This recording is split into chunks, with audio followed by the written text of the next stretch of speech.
1 cup আটা দিয়ে বানিয়েছি স্ন্যাক্স। তো আজকে এই শেপে বানিয়েছি আর যেগুলো খেতে এবং দেখতে কিন্তু দুর্দান্ত হয়েছিল।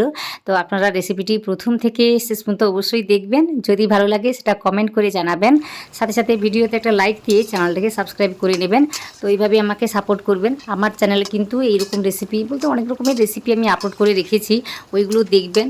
কোনো একটা রেসিপি ভালো লাগলে ওই রেসিপির নিচে বা ওই ভিডিওর নিচে একটা কমেন্ট করবেন, তাহলে আমার ভীষণই ভালো লাগবে।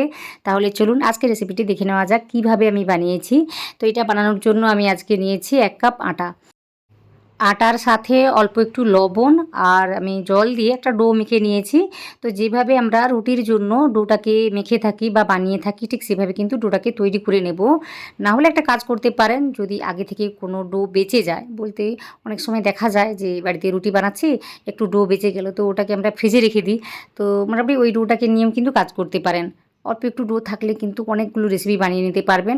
আর এই রেসিপিগুলো খেতে কিন্তু দুর্দান্ত লাগে, বানানোও সহজ, খেতে কিন্তু দুর্দান্ত লাগে। তো রেসিপিটি দেখবেন, বারবার আমি কী কথাই বলছি, যদি ভালো লাগে সেটা কমেন্ট করে জানাবেন। তো আজকের রেসিপিটি দেখুন, যখন তখন মোটামুটি চায়ের সাথে খেতে পারবেন বানিয়ে, বা যে কোনো সসের সাথে খেতে কিন্তু দুর্দান্ত লাগে। তো রেসিপিটি দেখবেন, ভালো লাগলে অবশ্যই জানাবেন। তো দেখতেই পাচ্ছেন এখানে ডোটাকে বানিয়ে নিয়েছি। তো যেভাবে আমরা রুটির জন্য ডোটাকে বানিয়ে থাকি ঠিক সেভাবেই বানিয়ে নেওয়ার পর আমি রেস্টে রেখে দিয়েছি ওই 5 মিনিটের জন্য, বেশি একটা সময় ধরে রাখতে হবে না। তারপর ওইদিকে কী করেছি, কয়েকটা আলু আমি সেদ্ধ করে নিয়েছিলাম। তো ওইগুলোকে একটু ম্যাশ করে নিচ্ছি। তো মোটামুটি অল্প একটু আলু থাকলেও কিন্তু হয়ে যায়।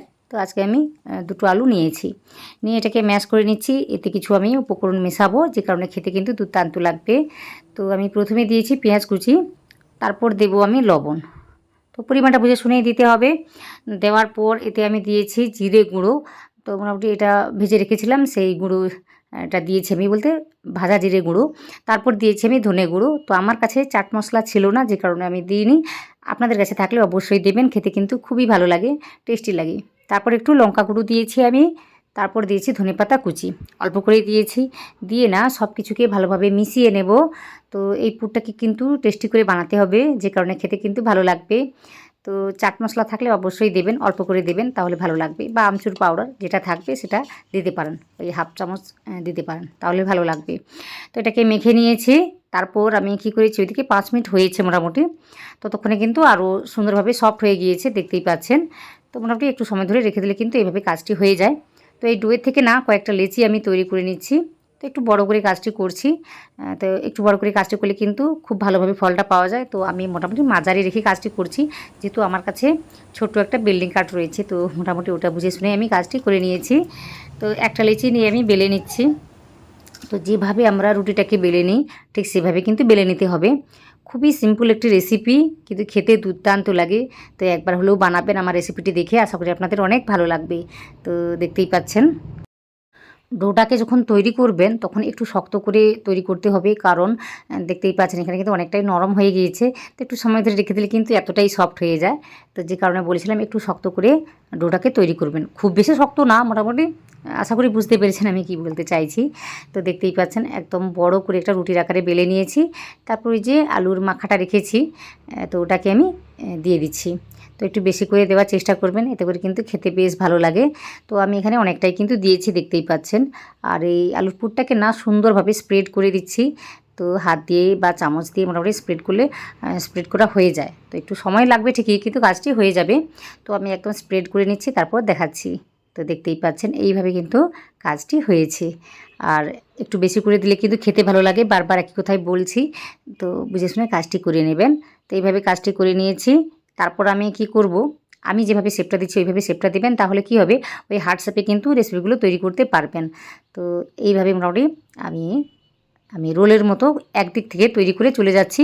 তারপর এটাকে ঘুরিয়ে না একই রকমভাবে আরেক দিক থেকে বা অন্য দিক থেকে এইভাবে আমি কাজটি করে নিচ্ছি। তো দেখতেই পাচ্ছেন কত সহজেই কাজটি হয়ে যাচ্ছে। তো সবশেষে আমি কি করেছি, সুন্দরভাবে আটকে দেওয়ার জন্য, পরে যেন না খুলে যায়, তো সেই জন্য আমি কি করেছি, একটু জল লাগিয়ে দিয়েছি এভাবে। অল্প করে জলটাকে লাগিয়ে দিলে কিন্তু সুন্দরভাবে আটকে যায়। তো দেখতেই পাচ্ছেন একদম সুন্দরভাবে আমি আটকে দিচ্ছি। আর এটা কিন্তু পরে খুলবে না আর। তো যে কারণে এইভাবে অবশ্যই কাজটিকে করে নিতে হবে। তো যে জন্য বলছিলাম আলুর পুরটাকে বেশি করে দিতে, বেশি করে দিলে কিন্তু রেসিপিটি দেখতে এবং খেতে কিন্তু দুর্দান্ত লাগে। তো আমি যেভাবে দেখিয়েছি বা যেভাবে কাজটি করেছি এভাবে করলেও কিন্তু হয়ে যাবে। তারপরে একটা ছুরি দিয়ে কিন্তু এভাবে আমি কেটে নিচ্ছি, একটু পুরু করে বা একটু বেশি করে কেটে নিতে হবে, এতে করে কিন্তু রেসিপিগুলো দেখতে ভালো লাগে। খুব বেশি পাতলা করে কাজটি করা যাবে না, কারণ পরে কিন্তু অতটাও ভালো লাগে না। তো একটু বড় করে আমি কেটে নিচ্ছি, তারপর দেখাচ্ছি কি করতে হবে। খুব সহজে কিন্তু কাটাটা হয়ে যায়। তো দেখতেই পাচ্ছেন, যখন রুটি বানানোর ডোটা বেড়ে যাবে তো তখনই কি করবেন বা পরে যখন রেসিপিগুলো বানাবেন ভাববেন, তো আগে থেকে না আলুটাকে সিদ্ধ করে রেখে দেবেন। তাহলে কিন্তু একদম ঝামেলা বলে কিছু মনেই হবে না, কারণ আগে থেকে ডোটা তৈরি করা থাকবে, তারপর আলুটা সিদ্ধ করা থাকবে। তো যে কারণে সময় কিন্তু বেশি লাগবে না, 5 থেকে 10 মিনিটের মধ্যেই কিন্তু রেসিপিগুলো তৈরি করে খেতে পারবেন। আর এইগুলো না চায়ের সাথে খেতে কিন্তু দুর্দান্ত লাগে, বিশ্বাস না হলে একবার বানিয়ে খাবেন। আর এই যা সিজন চলছে এতে কিন্তু কি বলবো, এই সময় কিন্তু এই রেসিপিগুলো খেতে কিন্তু দুর্দান্ত লাগে। বিশেষ করে স্ন্যাক্স টাইপের কিছু একটা বিকালের দিকে বলুন বা সন্ধ্যের দিকে বা সকালে কিন্তু চায়ের সাথে খেতে কিন্তু দুর্দান্ত লাগবে। তো আপনাদের সাথে কথা বলতে বলতে বেশ কয়েকটা শেপ আমি এভাবে তৈরি করে নিয়েছি, আর কিভাবে তৈরি করেছি আশা করি আপনারা দেখেছেন। রেসিপিগুলো কিন্তু ঝটপট তৈরি করে নেওয়া যায়, আপনারা তো দেখতেই পাচ্ছেন। মোটামুটি সব কটা আমি একই রকমভাবে তৈরি করে নিচ্ছি, তারপর দেখাচ্ছি কতগুলো হয়েছে এখানে। তো 1 কাপ আটা দিয়ে কিন্তু এতগুলো রেসিপি সহজেই তৈরি করে নিতে পারবেন, আর অনেকে কিন্তু খেতে পারবে, আর দেখতে কিন্তু দারুণ হয়েছে। তো আশা করি আপনাদের রেসিপিটি এই পর্যন্ত ভালো লেগেছে। যদি ভালো লেগে থাকে, বারবার একই কথাই বলছি, ভালো লাগলে অবশ্যই আমাকে সাপোর্ট করবেন, বলতে একটা কমেন্ট তো অবশ্যই করবেন। তো এখানে আমি কি করেছি, আলাদা করে বাটি নিয়েছি, তো ওতে 2 চামচ আমি দিয়েছি ময়দা, তারপর দিয়েছি 1 চামচ কর্নফ্লাওয়ার। তো আমার কাছে সুজিটা নেই, যে কারণে আমি কর্নফ্লাওয়ার দিয়েছি। তো সুজি থাকলে 1 চামচ সুজি দিলে কিন্তু সুন্দরভাবে কাজটি হয়, বেশি ক্রিস্পিভাবে তৈরি হয় জিনিসটা। তো এখানে আমি কর্নফ্লাওয়ার দিয়েছি, তারপর একটু লবণ দিয়েছি, জিরে গুঁড়ো, বলতে গোটা জিরে আমার কাছে ছিল না বলে গুঁড়ো জিরেটা দিয়েছি। তারপর আমি জোয়ান দিয়েছি 1 চামচের মতো বা হাফ চামচের মতোই দিয়েছি। তারপর চিলি ফ্লেক্স, জল, আর ওই ধনেপাতা কুচি যা কিছু দিয়েছি আপনারা দেখেছেন। দিয়ে না ভালোভাবে এভাবে মিশিয়ে নিচ্ছি। একটু পাতলা করে কিন্তু এই ঘোলটাকে তৈরি করতে হবে। তো এই কী বলবো, ঘোলটার জন্যই কিন্তু রেসিপিগুলো ভীষণই ক্রিস্পিভাবে তৈরি হবে, আর খেতে কিন্তু দুর্দান্ত লাগে। তো অবশ্যই এইভাবে কাজটি করে নিতে হবে। তো এটাকে আমি তৈরি করে নিয়েছি। তারপর আমি কি করব দেখিয়ে দিচ্ছি, যে ওই যে রেসিপিগুলো আমি তৈরি করে রেখেছি, তো এইগুলো থেকে একটা আমি নেব, নিয়ে না ওই ঘোলের মধ্যে ডুবিয়ে দিচ্ছি। আর এই ঘোলটা কিন্তু ভীষণ ঘন করে তৈরি করা যাবে না, একটু পাতলা করে কিন্তু তৈরি করতে হয়। তো এখানে এইভাবে আমি তৈরি করেছি, আর এটাকে না আমি এইভাবে তুলে নিচ্ছি। তো এক্সট্রা যে ঘোলটা রয়েছে ওটা কিন্তু আমি ঝেড়ে ফেলে দিয়েছি। তারপর এইভাবে আগে থেকে তেলটাকে গরম করে রেখেছিলাম, তো ওটার মধ্যে একটার পর একটা এইভাবে ছেড়ে দিচ্ছি। তেলটা যেন গরম থাকে সেদিকে খেয়াল করতে হবে। মোটামুটি ভালোভাবে গরম করে নেওয়ার পর গ্যাসের ফ্লেমটাকে মিডিয়াম করে দেবেন, তাহলে কিন্তু রেসিপিগুলো ভেতর থেকে সুন্দর করে ভাজাটা হয়ে যায়, আর খেতে কিন্তু দুর্দান্ত লাগে। তো দেখতেই পাচ্ছেন কিভাবে আমি কাজটি করছি। তো মোটামুটি নিচে সেভাবে লেগে যায় না, তেলটা যদি গরম থাকে খুব সহজে কিন্তু কাজটি হয়ে যায়। তো দেখতেই পাচ্ছেন কত সহজে কাজটি হচ্ছে, আর এগুলো ভাজার সময় দেখতে দারুণ লাগছে। তো এইভাবে অবশ্যই ভাজবেন, তারপর আমাকে জানাবেন কেমন লাগলো। আর শেপটা দেখুন কত সুন্দরভাবে এসেছে। তো এইভাবে কিন্তু সহজেই তৈরি করে নেওয়া যায়।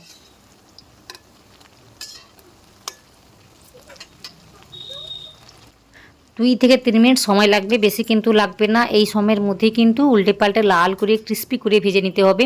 যতই সময় নিয়ে ভাজা হবে ততই কিন্তু ক্রিস্পিভাবে তৈরি হয়, তো যে কারণে খেতে কিন্তু দুর্দান্ত লাগে।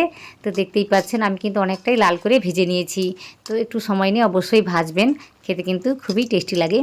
তো ভেজে নিয়েছি, এগুলোকে আমি তুলে নিচ্ছি। দেখতেই পাচ্ছেন শেপটা কত সুন্দরভাবে এসেছে। তো আপনারাও বানাবেন, বানিয়ে আমাকে জানাবেন আজকের রেসিপিটি কেমন হয়েছে। তো একই রকমভাবে সবকটা আমি ভেজে নিচ্ছি। ভেজে নেওয়ার পর দেখাচ্ছি কতটা ক্রিস্পিভাবে তৈরি হয়েছে।